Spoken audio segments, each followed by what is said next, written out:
Well, hello and welcome to this English lesson about getting ready for winter. If you live in a country that experiences winter, there are a lot of things you need to do in order to get ready for winter. And in this lesson, I will talk about most of them. If you don't need to get ready for winter, you should still watch this lesson. Many of the things I talk about can also be used to talk about getting ready for other things. Maybe if you switch one word, it will mean getting ready for summer. For instance, one example, you sometimes put extra blankets on the bed to get ready for winter. You might have a colder season where you are, where you put an extra blanket on the bed. So even though the lesson is about getting ready for winter, it is a multi-use lesson. You will learn many useful phrases in this English lesson. So once again, welcome to this English lesson about getting ready for winter. Get out the winter coat. So in Canada and in other cold countries, we often put away our warm winter coats in the spring. So when spring arrives and when I don't need my winter coat, we actually put it in the basement, sometimes in a box, or sometimes we hang it in a closet. But then when cold weather comes, you need to get out the winter coat, or get out your winter coat. You can see this person here is nice and cozy and warm wearing their winter coat. So what this means for me is I go to the basement, I find my winter coat. You can see me wearing it right here, and I start to wear my winter coat. But first I have to find it and get it out. Another thing I do is I put on the snow tires. We also call these winter tires. I'm not sure if all of you are aware, but there are different kinds of tires that we use in the winter in colder countries.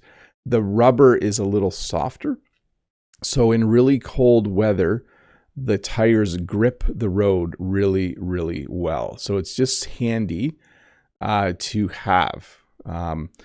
When it gets super cold out, it's nice to be able to stay on the road instead of sliding off the road. So when there's a bit of snow on the road, or when there's a bit of ice on the road, it's nice to have your snow tires on, or what we also call winter tires. And then you might want to stop drafts. There's two ways to spell this word. This is the long, complicated way. You can also spell it D-R-A-F-T, draft. But this is the word draft. That means air that blows under the door or from around your window. If your windows and doors aren't sealed nicely, you might have drafts. And this is something called a draft dog.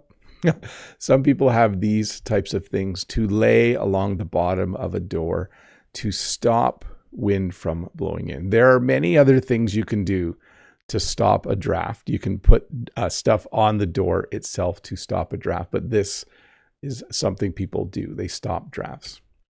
Put an extra blanket on the bed. Jen and I actually did this a few weeks ago already. When the nights start to get colder, your house starts to get a bit colder. In fact, most people in cold countries have their house go a little colder at night than it probably goes in the summer. At least we do. And so we put an extra blanket on the bed. This sometimes is called a duvet. Sometimes in my part of Canada, we call it a comforter. It has many names. Some people might call it a quilt, but there are lots of thick, warm types of blankets, and you will probably put one of those on your bed so that you stay warm at night. Last night in particular was quite cold, so it was nice to have an extra blanket on the bed. You're also going to get out your gloves. You're going to get out your winter hat, or what I call a toque. You're going to want to cover up. So I would not go outside with my hands uncovered right now. I would not go outside with my head uncovered. It's way too cold for that. So you're going to get out your gloves. You're going to get out your winter hat. We keep all of these in a box in the spring, summer, and fall, and then we pull out the box, and then you hope that you can find a matching pair. Here's something that some people think is controversial and bad for the planet, but you start to warm up your car in the morning. I usually start my car about 5 minutes before I leave.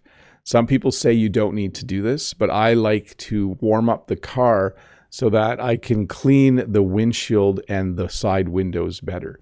So you sometimes need to warm up the car in order to be able to drive safely. So sometimes I get up early so that I can warm up the car for about 3 or 4 minutes, sometimes 5 minutes, so that when I get in, it's warm, but also so that the ice and snow has melted off the windows. And then you need to put the ice scraper and snow brush in the car. If you are not familiar with these two tools, this is one that has a scraper at one end and a snow brush at the other. So this is what you use to clean off your car windows in the morning. So when you get up on a winter morning, you need to get up earlier because you probably want to start your car and let it run for a few minutes, and you're going to need to clean the windows. So normally we do not have an ice scraper or a snow brush in our car in the spring, summer, and fall. So in the fall, late fall, we put the ice scraper and snow brush in the car, just so that you can clean the windows. It's important to be able to see when you drive. So this is something, I don't have a snowblower like this. I have one that goes on the tractor, but a snowblower is a machine that you only use in the winter. So when you are getting ready for winter, it's important to check the oil, fill the snowblower with gas, and start it up. You don't want to start your snowblower for the first time during the first snowstorm. You want to be ready for the first snowstorm. So if you start the snowblower, when it's a nice warm day in the late fall, then you are ready for winter. So you should definitely start the snowblower at least once, make sure everything works properly, and do this before you get a large snowfall. You should find the shovel. There are things called snow shovels. They're designed especially for shoveling snow. You should probably find the snow shovel if you are getting ready for winter. Sometimes our snow shovel gets used other places on our property, and then it's not in the right spot. So you might need to find the snow shovel so that when it snows, you can shovel the snow. And then put warm clothes in your car. So if you live in a country like Canada or one of the countries that experiences cold winter, you should always have gloves, winter hats, maybe a blanket, maybe an old winter coat. You should have these things in your car all the time so that if you go in the ditch or if your car breaks down, you can stay warm. When I go to work, I wear gloves, a winter hat, and a winter coat, but I don't always dress warm enough to be outside for a long period of time. I'm warm enough to be outside for 10 or 15 minutes or more. But if my car broke down, I would probably put on another winter coat over top of my winter coat and maybe warmer gloves. So it's important to put warm clothes in your car so that you're ready in case your car breaks down in the winter, or if your car breaks down, or if you go in the ditch. That happens. Sometimes you slide off the road. You should get the furnace serviced. So a furnace is an appliance that heats your house. You should make sure that it's working properly. It is very important that the house stays warm in the winter. So you will call someone to come and service your furnace, not necessarily every year, but maybe every 2 years or every 5 years. You will have a professional person come to service your furnace. Check the windows. So an interesting thing happens. Sometimes around your windows, there's something called caulking, and it can fall out. And then you will find out there's a draft by that window. So usually about once a year or every other year, we go around and we check the windows to see if there are any spots where air can blow in. And then you can find different things. You can buy different things to put around the window to stop it. Half of our windows are, I'm trying to think about how to say this. Most of our windows are fairly new, so we don't have this problem. But when our windows were older, before we had them replaced. We often did this. We would check and then kind of make sure, put the markers along the driveway. Many of you see this in my lessons and ask, what are all those orange sticks that you put along your driveway? This person has put orange sticks along the sidewalk. We sometimes put orange sticks along our driveways because when it snows, you can't tell what is driveway and what is grass. And people sometimes drive on the grass or on the lawn. So when we know winter is coming before the ground freezes, we often will put out these orange stakes or sticks. Some of them are reflective so that people know where the driveway is so that they don't drive on the lawn. Bring in outdoor plants. If you have any plants in pots, most plants do not like winter. They die. And so you might bring them in. Sometimes you leave them out until they go dormant in the fall. So sometimes when plants sense cold weather, they stop growing and they go dormant. And then you put them in the garage or in the basement where they won't freeze, so that next spring you can take them out again. You might get out the sleds. Sometimes we have to find the sleds when winter is coming because we might want to go sledding or what is sometimes called tobogganing. So you might go and get out the sleds so that they're ready to use. By the way, sleds don't work very well when they're warm. So we often keep our sleds in the garage where it's colder or even outside because a warm sled, when you put it on the snow, just melts the snow and it sticks. So we often get the sleds out early so they're ready to use. By the way, sledding is when you slide down a hill on the snow on a sled. It is a lot of fun. You might find your skates if you're someone who likes to skate. You might get out your skis. You might get out your skates. We have skates that we keep in our basement in storage. So in the fall and late fall, when winter is approaching, we will find our skates. Sometimes it's hard to find because I share my skates with my son. So I have to figure out who used them last and where they are. You'll need to prepare to leave early, or you'll need to start to leave early. What this means is that when winter comes, it takes longer to get to work because you need to drive slower. So yesterday, I drove about 70 kilometers an hour on my way to work. The speed limit is 80 kilometers an hour, and usually I drive 90 kilometers an hour. I drive a little bit faster than the speed limit. But when it starts to snow, when the roads start to get a bit of snow and ice on them, you need to slow down. Sometimes I can only drive 50 kilometers an hour on my way to work if it's really snowy, if it's hard to see. So you need to prepare to leave early or be ready to leave early for work for the whole winter. You need to start setting your alarm earlier because you need to clean off the car, you need to start the car, and then you will need to drive more slowly on the way to work. If you have a generator, you might want to fuel up the generator.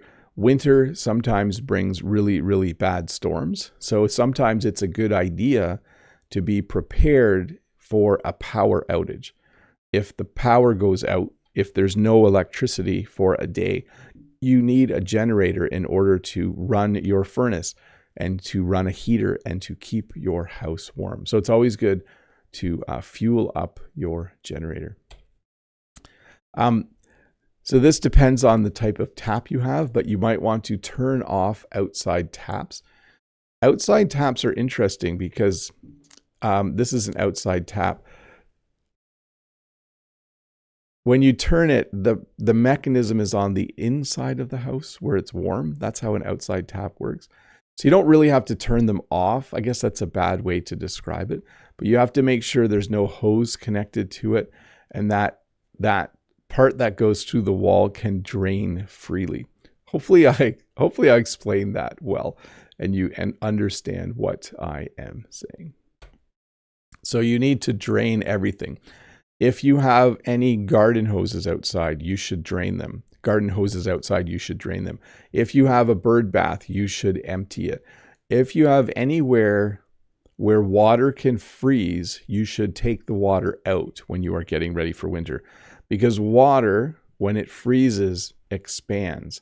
So if you have a cup of water and you freeze it, there will be more ice when it's frozen than there was water. And that is very destructive. Water can break things very easily. Water is very strong when it freezes. When it turns to ice and it expands, it can break bird baths. It can, if you have a water pump outside with water in it, it will break the steel. It will break everything. Water, we drain everything. So drain means to take the water out of it. You should put away your patio furniture and you should clean up the yard. Once it starts to snow, it can be quite a mess. Snow is beautiful, but there are certain things you do not want to have outside. So this is outdoor furniture, or what we call patio furniture. And there's even a barbecue on the far side there. Let me make it a bit bigger. You want to put away your patio furniture, or at least cover it. Some people have special covers for their patio furniture. And you'll want to do this for a couple reasons. One, it will get covered in snow. And two, it might blow away. Like, it gets really windy in the winter as well. You also want to clean up your yard. Oh, let me check the focus here. We're all good. You don't want to leave things out in the winter, because when it snows, they get covered. So if you leave a shovel on the lawn and it snows, and then you're out running with your dog, you might step on the shovel and trip. So it's a good idea to clean everything up so that your yard is nice and tidy and ready for winter.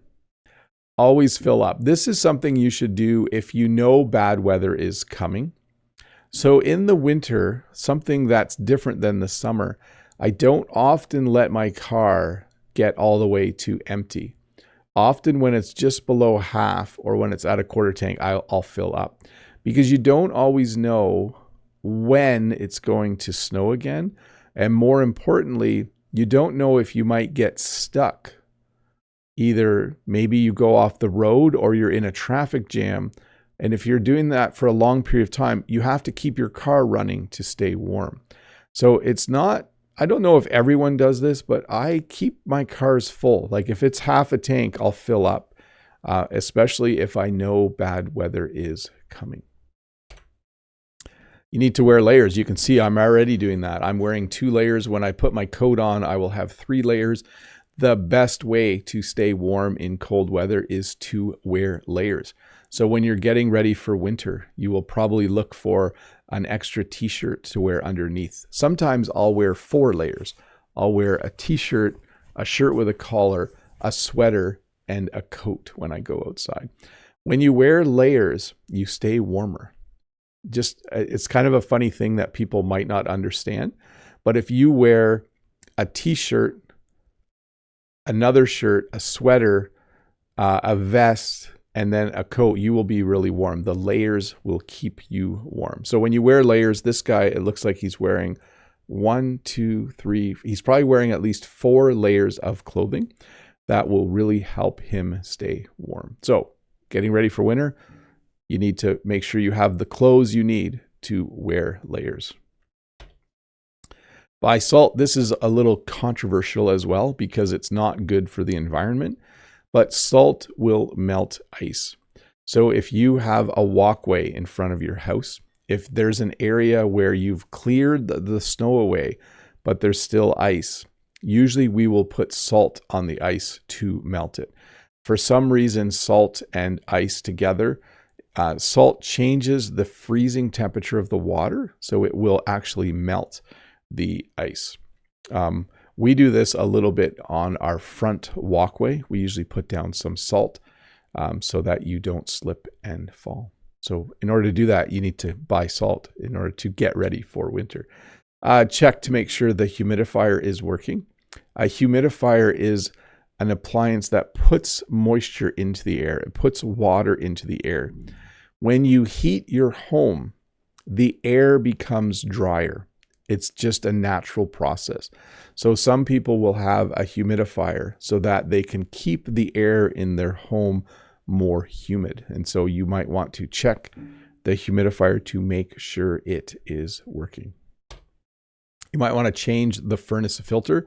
The furnace is, again, the appliance that heats your home. And if you have one that has air going through it, there's usually a filter in it. In order for the furnace to work correctly, you should change your furnace filter. You should actually do this a lot more often than you might realize. We usually change ours every 6 to 8 weeks. But yes, you should change the furnace filter so the furnace runs properly. And then test your smoke alarms. So you should make sure they have fresh batteries in them and make sure they're working properly. Because you are going to start heating your home, that means somewhere in your home there is a flame, like a furnace burns gas. A wood stove burns wood. You are using fire of some form to keep your house warm. So you should make sure that your smoke alarm and your CO2 detectors are all working properly. So make sure you do that. And then when you use your windshield wipers, you can squirt washer fluid onto your window. You should make sure you have winter washer fluid.